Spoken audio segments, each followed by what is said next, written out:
কুমিল্লায় গরুবাহী ট্রাক উল্টে ঘটনাস্থলে ব্যবসায়ীসহ প্রাণ হারিয়েছে দুইজন। এ সময় ট্রাকে থাকা দুটি গরু মারা গেছে, আহত হয়েছে অন্তত 4 জন।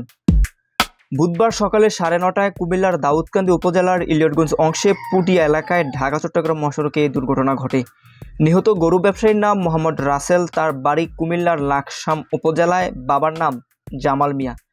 নিহত অপর ব্যক্তি ট্রাক হেলপার শফিকুল ইসলাম, তার বাড়ি বগুড়া সদরের বড়কুমিরা গ্রামে, বাবার নাম জামশেদ। বিষয়টি নিশ্চিত করেছেন ইলিয়টগঞ্জ হাইওয়ে পুলিশ ফাঁড়ির ইনচার্জ মঞ্জুরুল আলম মোল্লা। তিনি জানান, ঢাকা থেকে 17টি গরু নিয়ে লাকসামের কুরবানির পশুর হাটে যাচ্ছিল একটি ট্রাক। পথে ইলিয়টগঞ্জ এলাকায় ট্রাকটি নিয়ন্ত্রণ হারিয়ে একটি কাভার ভ্যানের পেছনে ধাক্কা দিলে উল্টে যায়। এ সময় ট্রাকটির সামনের অংশ ধুমড়ে মুচড়ে যায়, আশেপাশে ছিটকে পড়ে ট্রাকে থাকা গরুগুলো। ট্রাকটি উল্টে ঘটনাস্থলেই 2 জন নিহত হন। তিনি আরও জানান, এ দুর্ঘটনায় 2টি গরু মারা গেছে, বাকি 15টি গরু স্থানীয়দের সহযোগিতায় নিরাপদ স্থানে নেওয়া হয়েছে।